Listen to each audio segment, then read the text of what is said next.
Abram sua Bíblia, lá em Lucas, Evangelho de Lucas, capítulo 24. Evangelho de Lucas, obrigado ao louvor por esse tempo precioso agora. Evangelho de Lucas, capítulo é o 24. É um texto conhecido. Se você perguntar a mim quais foram os textos que eu mais preguei na minha vida, contando nossas igrejas e outras que eu vou, é 2 Samuel, capítulo 9, a história de Mefibosete, e os discípulos no caminho de Emaús. Eu amo demais essa história, e hoje vou trazer uma reflexão nela. Já faz alguns anos que eu não prego aqui na igreja sobre os discípulos no caminho de Emaús. Hoje eu queria trazer muita gente nova que não conhece, ou que pouco ouviu falar, obrigado querida, pouco ouviu falar sobre os discípulos no caminho de Emaús. É Lucas capítulo 24, a partir do verso 13 até o verso 35. Verso 13 ao 35. Diz assim a palavra de Deus: no caminho de Emaús. Naquele mesmo dia, 2 deles estavam indo para um povoado chamado Emaús, a 11 quilômetros de Jerusalém. Algumas versões diz 13 quilômetros, outras 12, né? Outras 11 que diga. Verso 14. No caminho, conversavam a respeito de tudo o que havia acontecido. Enquanto conversavam e discutiam, o próprio Jesus se aproximou e começou a caminhar com eles. Mas os olhos deles foram impedidos de reconhecê-lo. Ele lhes perguntou: sobre o que vocês estão discutindo enquanto caminham? Eles pararam com os rostos entristecidos. Um deles, chamado Cleopas, perguntou-lhe: você é o único visitante em Jerusalém que não sabe das coisas que ali aconteceram nestes dias? Que coisas? Perguntou ele. O que aconteceu com Jesus de Nazaré? Responderam eles. Ele era um profeta, poderoso em palavras e em obras diante de Deus e dos homens e de todo o povo. Os chefes dos sacerdotes e as nossas autoridades o entregaram para ser condenado à morte e o crucificaram. E nós esperávamos que era ele que ia trazer a redenção a Israel. E hoje é o 3º dia desde que tudo isso aconteceu. Algumas das mulheres entre nós nos deram um susto hoje. Foram de manhã bem cedo ao sepulcro e não acharam o corpo dele.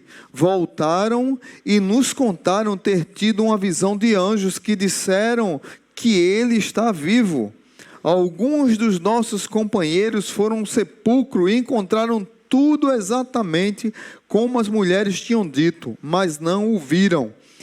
Ele lhes disse: como vocês custam a entender e como demoram a crer em tudo o que os profetas falaram. Não devia o Cristo sofrer estas coisas para entrar na sua glória? E começando por Moisés e todos os profetas, explicou-lhes o que constava a respeito dele em todas as Escrituras. Ao se aproximarem do povoado para o qual estavam indo, Jesus fez como quem ia mais adiante. Mas eles insistiram muito com ele: fique conosco, pois a noite já vem, o dia já está quase findando. Então ele entrou para ficar com eles. Quando estava à mesa com eles, tomou o pão, deu graças, partiu e o deu a eles. Então os olhos deles foram abertos e o reconheceram, e ele desapareceu da vista deles. Perguntaram-se um ao outro: não estava queimando o nosso coração enquanto ele nos falava no caminho e nos expunha as Escrituras? Levantaram-se e voltaram imediatamente para Jerusalém. Ali encontraram os 11 e os que estavam com eles reunidos, que diziam: é verdade, o Senhor ressuscitou e apareceu a Simão. Então os dois contaram o que tinha acontecido no caminho e como Jesus fora reconhecido por eles quando partiu o pão. Amém. Pai Santo, muito obrigado por Tua palavra, que nesse momento dessa reflexão nós possamos abrir os nossos corações e ouvir esse relato maravilhoso dos discípulos no caminho de Emaús. E que esse encontro de Jesus com esses discípulos, que estavam sem enxergar que era Jesus que estava ao lado, que possa nos abençoar e fazer nos enxergar de quantas vezes Jesus está do nosso lado em momentos de dor e de frustrações, e nós, por causa do nosso sofrimento, não conseguimos enxergá-lo. Nos ajuda na dor conseguir te encontrar. Nos ajuda na dor conseguir te enxergar. No nome de Jesus. Amém. Os evangelhos contam diversas narrativas pós-ressurreição. Eu gosto de dizer para os irmãos, ou quando eu estou falando com alguém sobre a importância da ressurreição, que se, como bem falou o pastor Pedro aqui, se não fosse a ressurreição de Jesus, para que cristianismo? Não tem necessidade, como diz o apóstolo Paulo, seria uma falácia o cristianismo. Mas é interessante que pós-ressurreição, Jesus procura pessoas que estavam sofrendo.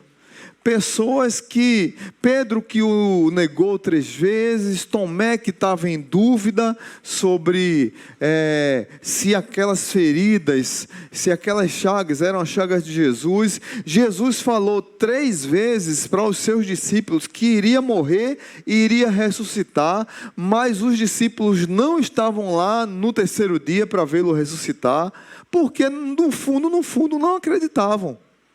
Não acreditavam. E as narrativas do Evangelho são interessantes. A de Lucas é a mais completa e traz para nós essa proposta de que Jesus, ele chega a essas pessoas que estavam sofrendo, decepcionadas, frustradas, como os discípulos no caminho de Emaús.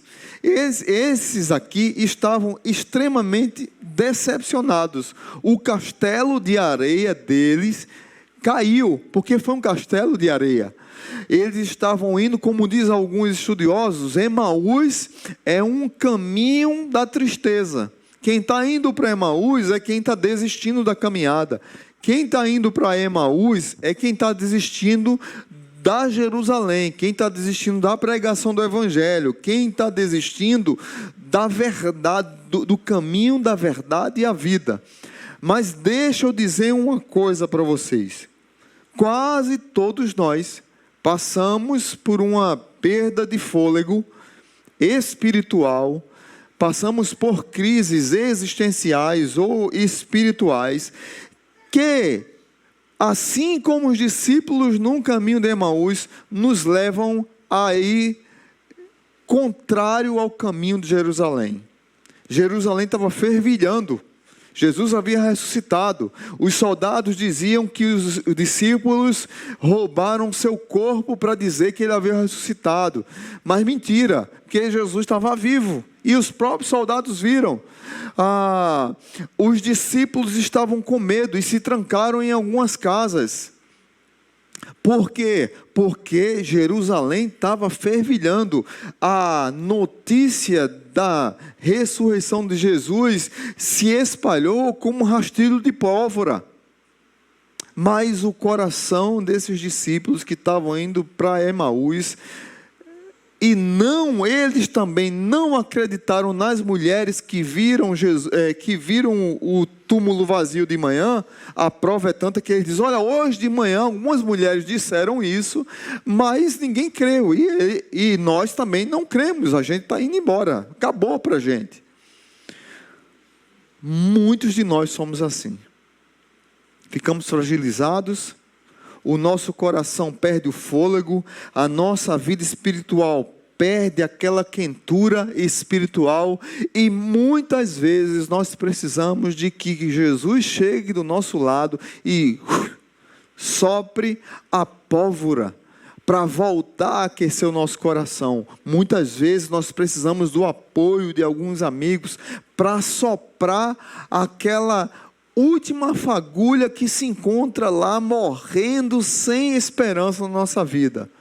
E a Páscoa, o domingo da ressurreição, é um dia extremamente importante para reacender a nossa chama espiritual, para a gente olhar para o que Jesus fez por nós e que saiamos daqui renovados, fervendo em alegria pelo que Jesus fez. Daqui eu quero tirar algumas reflexões. Se você puder manter a sua Bíblia aberta, seria interessante, ou acessada.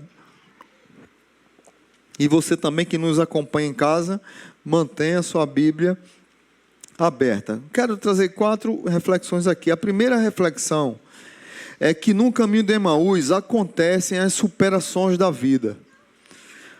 O verso 13, o 15, o 17, o 32 e o 35. Verso 13, diz assim: naquele mesmo dia, 2 deles estavam indo para um povoado chamado Emaús. Verso 14, no caminho, você pode grifar até aí, no caminho conversavam a respeito de tudo. Verso 15, enquanto conversavam e discutiam, o próprio Jesus se aproximou e começou a caminhar com eles. Veja, indo, caminho, caminhar. Verso 17, eles lhes perguntou, sobre o que vocês estão discutindo enquanto caminham? Verso 32, perguntaram-se um ao outro, não estava queimando o nosso coração enquanto ele nos falava no caminho? Verso 35, então os 2 contaram o que tinha acontecido no caminho. No caminho de Emaús acontece as superações da vida. Quando é que nós conseguimos superar as dificuldades da vida? É caminhando. Não é parando, é caminhando. Por mais fraco que estejamos, por mais difícil que esteja nossa saturação, nossas forças, nós precisamos dar mais um passo. E nesse processo de caminhada, na redescoberta da palavra, como diz o verso 35, o nosso coração começa a se arder. Muitas vezes, quando estamos fugindo da Jerusalém, fugindo da palavra de Deus, fugindo da igreja, como eu falei aqui para Rafa e Gabi, que Josué chegou um momento que teve que apertar a rédea do povo de Israel e disse: olha, vocês querem servir aos amorreus, aos ferezeus, aos girgazeus, vocês querem servir a outros deuses, vocês querem idolatrar o próprio umbigo de vocês querem idolatrar, trazendo para hoje o consumismo, o culto ao corpo, aos animais, a ideologias de gênero. Vocês querem adorar tudo a isso? Podem ir. Eu e minha casa serviremos ao Senhor. Eu e minha casa serviremos ao Senhor. Deixa eu dizer uma coisa para vocês. A nossa vida, em vários momentos, fica tempestuosa, trevosa, sem esperança, cheia de sofrimento, cheia de dor. Precisamos de alguém que nos levante, que nos empurre, que sopre aquela fagulhinha que está já se apagando no nosso coração. Mas isso só vai acontecer quando a gente estiver no caminho. A gente precisa caminhar. Se você perceber aqui, os discípulos estavam frustrados, estavam dando as costas para o projeto de Deus na sua vida e indo para o projeto pessoal e abandonando o projeto de Deus, mas eles estavam de alguma forma caminhando e abrindo o coração, rasgando o seu coração.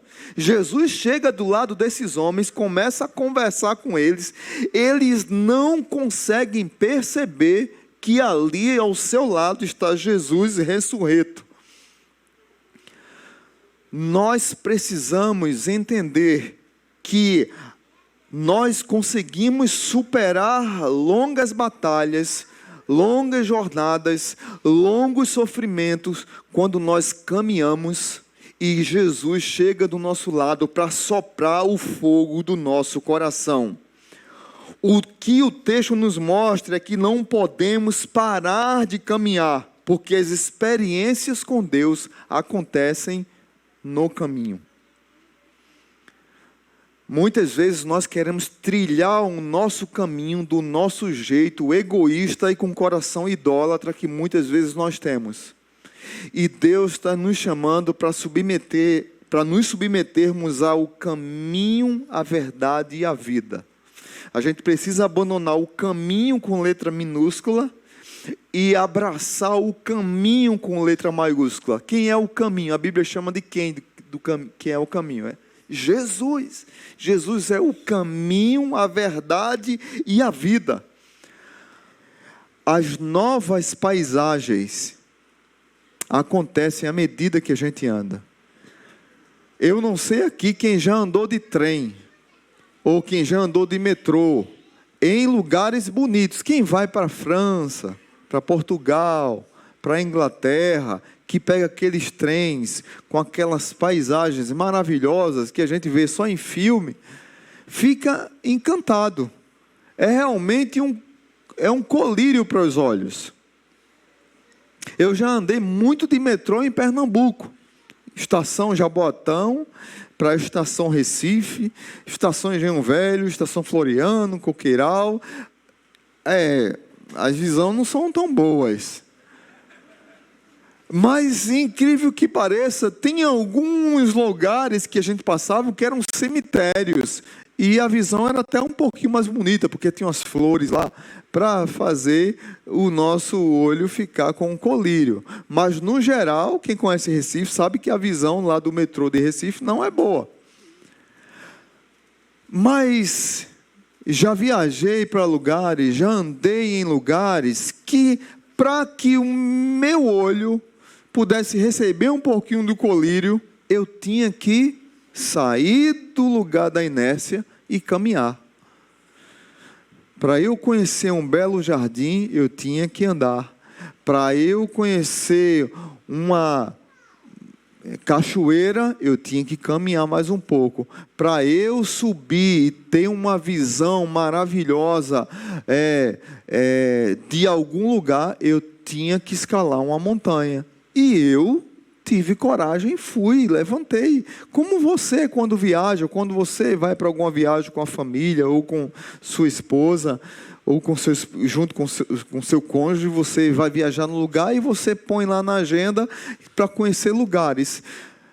Você só conhece uma nova paisagem quando você tem coragem de sair da inércia para caminhar. Os discípulos, no caminho de Emaús, eles estavam caminhando ao contrário, mas eles estavam caminhando. Eles estavam andando. E Jesus aproveitou o caminho deles para chegar do lado deles e ajudá-los a sair daquele momento. Ajudá-los a enxergar, a sair daquele sofrimento. Bora, levante-se, caminhe. Como é que está a sua vida? Talvez você esteja cheio de diversas notícias ruins, de problemas, de dificuldades, que estão lhe paralisando. Jesus está te convidando para uma caminhada. Em vez de parar, estancar, desistir, levante-se e caminhe. Comece a reclamar. Mas reclame para a pessoa certa. Jesus está do teu lado para ouvir o teu clamor. Amém? Então, no caminho de Emaús acontecem as superações da vida. Você supera as dificuldades da vida caminhando. Segunda lição está no verso 16. A segunda lição está no verso 16. Mas os olhos deles foram impedidos de reconhecê-lo. No caminho de Emaús está o que procuramos, apesar de não vermos. Meus irmãos, nesse momento de sofrimento, de dor, as lágrimas são tantas nos nossos olhos. Eu fico tentando imaginar os discípulos no caminho de Emaús chorando, mas chorando muito, ao ponto de não conseguir enxergar quem está do lado. Uma vez eu perguntei ao professor, mas professor, não tem, o professor de grego, não tem condições, o que é que diz o grego? Me ajude aí. Por que eles não reconheceram Jesus? E aí ele disse, olha, o texto original, ele dá a ideia de que é algo tão real, tão plausível, que parece ser impossível de ter acontecido. Por isso que os cegou. O fato de Jesus estar do nosso lado, no momento mais dolorido, mais terrível, mais sofrido da nossa vida, na maior crise da nossa história, a gente está com tanta dor, com tanta lágrima nos olhos, que o básico é olhar para quem está do lado e perceber que tem alguém ali do lado, e esse alguém é Jesus, e a gente não consegue enxergar que é Jesus. Do nosso lado está quem procuramos, apesar de não vermos. Aqueles homens estavam muito frustrados, os olhos encharcados. E a ideia que o professor disse é: nós não estamos preparados para enxergar a possibilidade do absurdo. A dor é tão forte que nos tranca para ver o óbvio. Tem uma história engraçada, interessante, que aconteceu com Rubem Braga. Rubem Braga é um cronista brasileiro, escritor de várias crônicas muito boas. Rubem Braga estava no avião e ele sentou na cadeira perto do corredor, e quando ele olhou do lado, tinha uma pessoa lendo um dos seus livros. Ele tem vários livros escritos. E a pessoa estava lendo um dos seus livros, só que eram aqueles leitores vorazes que estavam lá comendo o livro. O avião estava ainda preparando para decolar e o cara já estava lá lendo o livro. E aí Rubem Braga foi e perguntou: você está gostando desse livro? Aí o cara quando está lendo não quer ser perturbado, ele olha por cima do óculos, né? Não é assim? Aí ele olhou por cima do óculos, sem prestar atenção quem estava perguntando, e disse: gosto demais desse autor. E esse livro específico, você está gostando? Gostando muito e não gostaria de ser incomodado. O autor do livro que estava perguntando, né?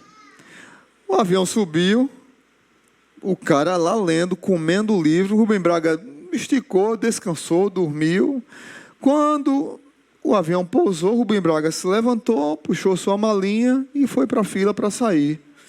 O cara que fechou o livro e disse: aquilo é Rubem Braga?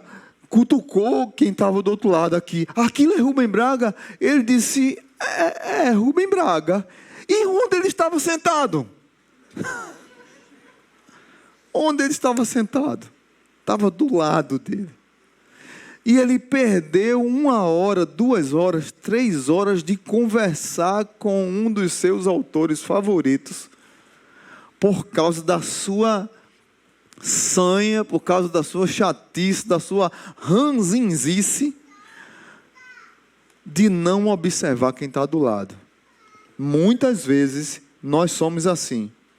E o que é aquilo que está do nosso lado, a gente não enxerga. Jesus está do nosso lado, apontando o caminho, dando a solução, muitas vezes simples, e muitas vezes a solução para o nosso choro, para a nossa dor, para a nossa lágrima, é simples, e Jesus está ali do nosso lado, e a gente, por não enxergá-lo, a gente não consegue ver o simples, porque o simples parece absurdo. Terceira lição, verso 18 ao 21, olha comigo. Um deles, chamado Cleopas, perguntou-lhe: você é o único visitante em Jerusalém que não sabe das coisas que ali aconteceram nestes dias? Que coisas? Perguntou ele. O que aconteceu com Jesus de Nazaré? Responderam eles. Ele era um profeta, poderoso em palavras e em obras diante de Deus e de todo o povo. Os chefes dos sacerdotes e as nossas autoridades o entregaram para ser condenado à morte e o crucificaram. E nós esperávamos que era ele que ia trazer a redenção de Israel. E hoje é o terceiro dia desde que tudo isso aconteceu. No caminho, ficamos tristes por um motivo que não existe mais. A dor é tão grande, é tão forte, machuca tanto ainda, o desespero, o sofrimento, a expectativa errada. Esses discípulos alimentaram a expectativa errada, veja lá no verso 21, e nós esperávamos que era ele que iria trazer redenção a Israel. Esse texto aqui está falando de redenção política. Esses homens estavam esperando um Jesus que fosse brigar com o Império Romano. Jesus se entregou para morrer. Esperavam que Jesus fosse empunhar uma faca, uma espada, como Pedro, que ficou revoltado e a orelha de Malco. Eles esperavam isso. Mas Jesus não veio para isso. Jesus veio para dar vida. A gente queria que Jesus brigasse com o Império Romano, Jesus se entrega. Que Jesus é esse? Hoje é o terceiro dia que tudo isso aconteceu, olha aí. Eles estavam tristes por um motivo errado. Estavam tristes achando que Jesus estava morto. Só que Jesus já estava vivo do lado deles, com o corpo glorificado, mas estava do lado dele. Muitas vezes, na hora da dor, nós nos sentimos impotentes e desesperados com o tamanho da angústia e da dor. Choramos, ficamos tristes, achando que Jesus morreu, que não tem mais jeito, que não há mais esperança para a nossa situação.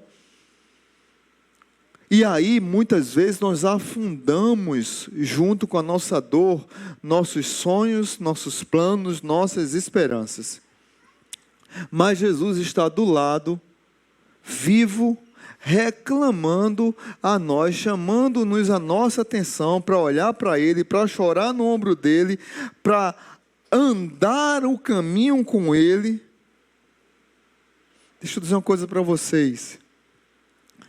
Quando Jesus ressuscita, Ele coloca todos os poderes que há no mundo debaixo do seu poder. Quando Jesus ressuscita, Jesus diz para a morte: morte, você morreu. Jesus matou a morte, irmãos. Então, dá para entender? Jesus matou a morte.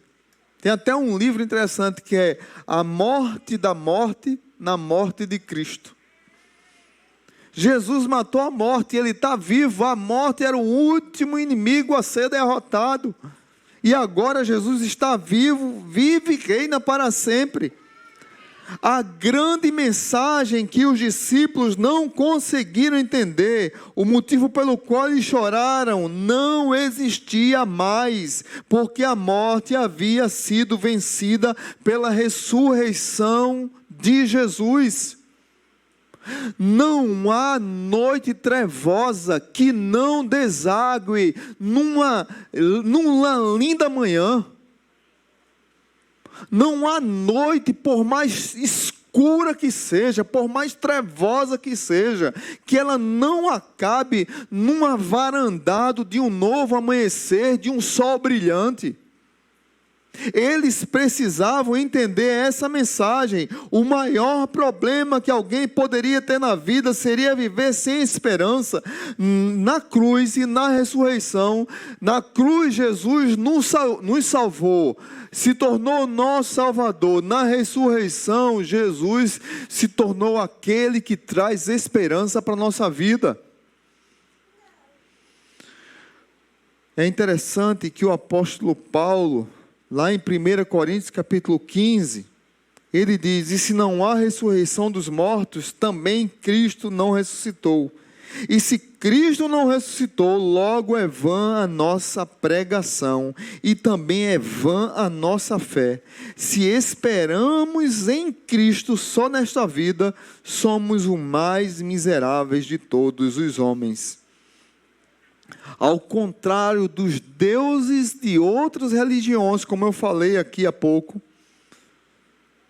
ao contrário dos deuses, dos grandes profetas e homens de outras religiões, Jesus Cristo não está no túmulo, o túmulo está vazio. Então nós não precisamos chorar por algo sem motivo, como uma criança. Um psiquiatra chamado Bruno Bettelheim, ele escreveu um livro sobre o conto de fadas, e tem outro livro dele que ele conta uma experiência com crianças, e as crianças estão na sala chorando porque elas querem a mãe, e tem uma específica que está chorando muito, chorando demais, e a mãe dela é a professora. E ela diz assim, a mãe abaixa e diz: filha, por que você está chorando? Porque eu quero a minha mãe. Todas as crianças estavam chorando porque queriam sua mãe. Eu quero minha mãe, eu quero minha mãe. Aí a professora se abaixa: filha, mas eu sou sua mãe, eu sou a professora. Aí a menina para e cai a ficha que a mãe dela está ali. Aí ela vê as crianças chorando, aí ela: agora eu quero meu pai. Aí pronto, chorando sem motivo. Ela chorou porque queria a mãe é a professora, ela agora mudou para o pai. Muitas vezes nós somos assim, mas Jesus ressuscitou e nós não precisamos chorar por um motivo que não existe mais. Por isso que nós podemos olhar algumas músicas que o cancioneiro popular fala sobre o sol da justiça nascer, o sol vai nascer. Tem uma música que eu acho linda que diz: ei medo, não, eu não te escuto mais, você não me leva a nada. E se quiser saber para onde eu vou, para onde tenha sol, é para lá que eu vou. Jesus é o sol da justiça. A noite foi de trevas, mas na manhã o sol da justiça nasceu e traz esperança para mim e para você. Amém? Não chore por um motivo que não existe mais. E por último, a quarta lição no caminho de Emaús: Jesus quer ter comunhão conosco. Verso 28 ao 31, ao se aproximarem do povoado para o qual estavam indo, Jesus fez como que ia mais adiante, mas eles insistiram muito com ele: fique conosco, pois a noite já vem, o dia já está quase findando. Então ele entrou para ficar com eles. Quando estava à mesa com eles, tomou o pão, deu graças, partiu e deu a eles. Então os olhos deles foram abertos e o reconheceram, e ele desapareceu da vista deles. Após uma caminhada de lágrimas, de choro, de desesperança, Jesus transformou aquela caminhada difícil numa caminhada de esperança, numa caminhada de reaquecer o coração. Meus irmãos, mesmo quando estamos caminhando errados para Emaús, Jesus está do nosso lado, porque Ele nos ama tanto, está do nosso lado, reacendendo a chama, assoprando o pavio que está se apagando, para renovar a nossa alegria, para o fogaréu voltar a acontecer no nosso coração de novo, ao ponto de nós perguntarmos uns aos outros, como os discípulos perguntaram: por um acaso não ardia, não queimava, não braseava o nosso coração enquanto ele falava das Escrituras? Jesus começou a falar, eu fico imaginando aqui Jesus conversando já a partir de Gênesis capítulo 3, verso 15, quando diz que o descendente da mulher irá ferir a cabeça da serpente e ela ferirá o seu calcanhar, que já era ali o proto-evangelho, a profecia messiânica. Depois Jesus parte para Gênesis capítulo 3 e fala sobre a queda do ser humano, sobre o pecado que entra no mundo, e porque entrou o pecado, entrou a morte de animais, que teve que morrer um animal para fazer uma roupa para Eva e Adão, porque os dois estavam nus, então o sangue teve que ser derramado, o evangelho lá em Gênesis sendo pregado, e aí depois ele vai passando para Êxodo, a Páscoa, caminha para Deuteronômio, depois vai caminhando para os livros históricos, e Jesus sai pregando o evangelho para aqueles homens, só no Antigo Testamento, mostrando que tudo aquilo apontava para Cristo e tinha que acontecer para que houvesse esperança, para que o preço fosse pago. E quando Jesus ia ensinando a palavra, o coração daqueles homens ardia, queimava, e eles perceberam tanto, a paixão foi tanta, foi crescendo, a esperança foi se reacendendo, que quando eles percebem que Jesus está indo embora, eles dizem: não, por favor, não vá embora, entre aqui, estranho. Jesus era um estranho, eles não conseguiram enxergar que era Jesus.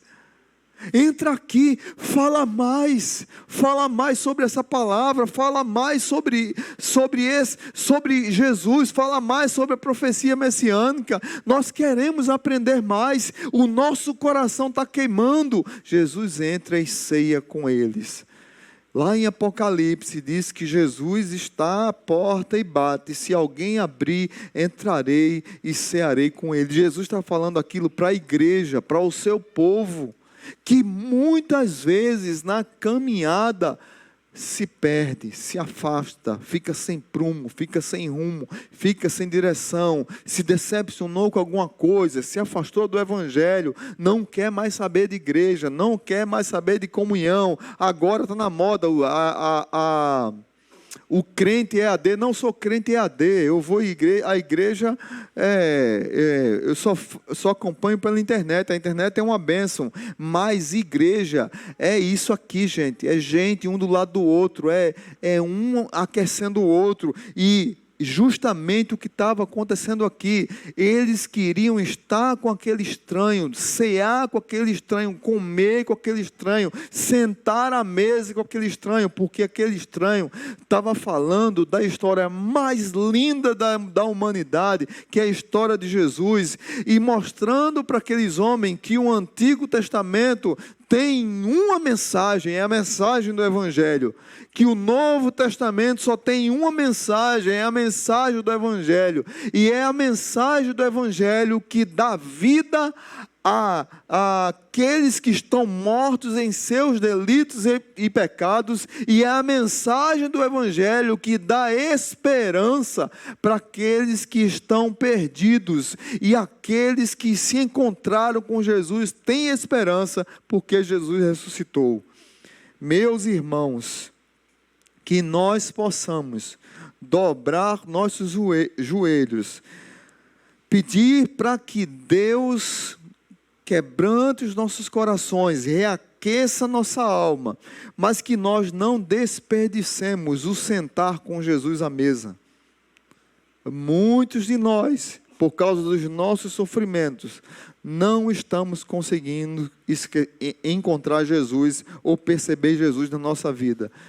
Jesus está te chamando para sentar e para cear contigo. E na hora da ceia, quando ele dá graças e parte o pão, os discípulos percebem que ali estava Jesus, e Jesus desapareceu. O corpo glorificado de Jesus,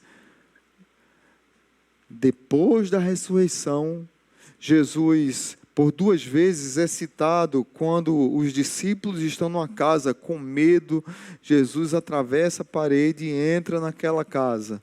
E aqui Jesus some da vista desses homens e já vai para outro lugar.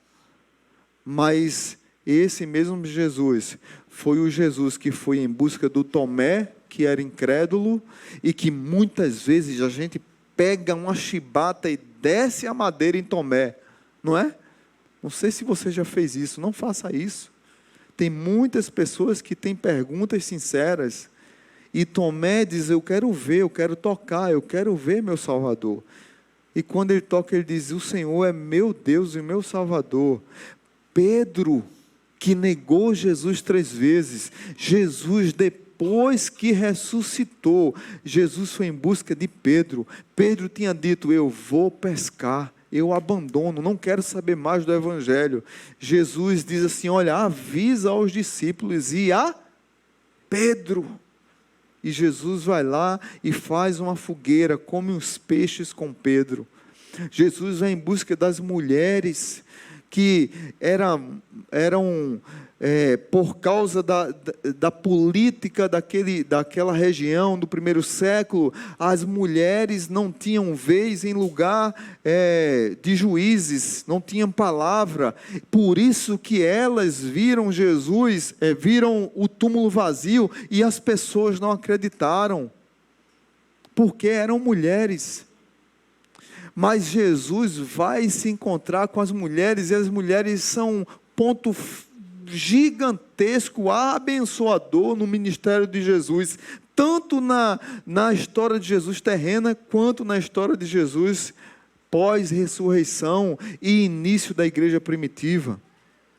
Jesus vai em busca dos discípulos que estavam com medo e se escondendo.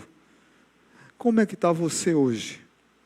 Talvez você esteja igual aos discípulos no caminho de Emaús, com medo, em crises de fé, como Tomé, decepcionado consigo mesmo, e assim feito Pedro, você diz, vou pescar, desisto dessa caminhada com Deus, e Jesus vai atrás de Pedro. Talvez você esteja como os discípulos no caminho de Emaús, vou embora para Emaús. Projeto Jerusalém não deu certo, porque o rei morreu, o rei que a gente queria que lutasse com o Império Romano está morto. Mas Jesus foi lá em busca de você que estava criando um novo projeto chamado Emaús, para Jesus pegar pela tua mão, abençoar a tua vida, contar uma história para aquecer o teu coração e dizer, volta para Jerusalém. Talvez você esteja precisando voltar para a comunhão com a igreja. Talvez você precisa tomar a decisão de dizer, obrigado, Senhor, porque o Senhor morreu por mim na sexta-feira, sábado foi de silêncio e dúvida, mas na segunda-feira, mas no domingo o Senhor ressuscitou. Como dizia um pregador do passado, sexta-feira foi uma péssima notícia. Saiu nos jornais da Palestina, estampado nos jornais da Palestina, ele está morto. No sábado frio, o sábado triste, o sábado silencioso e tenebroso, um sábado que trazia vazio. Os jornais continuavam publicando, ele morreu, agora surge uma nova era, um novo tempo. Mas domingo de manhã, bem cedo, saiu um novo jornal, e em letras garrafais diz assim, extra, extra, ele ressuscitou, a tumba está vazia, ele vive. E se ele vive, tem esperança para a tua vida. Não demore a tomar a decisão mais importante da sua vida. Se você é só amigo do Evangelho, eu te convido a tomar a decisão mais importante da tua vida. Entrega o teu caminho àquele que é o caminho, a verdade e a vida. Se você já é da igreja, você já entregou a vida a Jesus, se você já é servo de Jesus, mas você não tomou a decisão de proclamar para o mundo que você é nova criatura, te convido hoje, no culto da ressurreição, a você tomar a decisão de dizer: eu quero descer as águas do batismo. Eu quero proclamar para o mundo que eu morri para o mundo e que eu ressurgi com o Senhor. Que Deus abençoe teu coração e que Deus fale à tua vida. Curva a sua cabeça, vamos orar e agradecer a Ele por isso.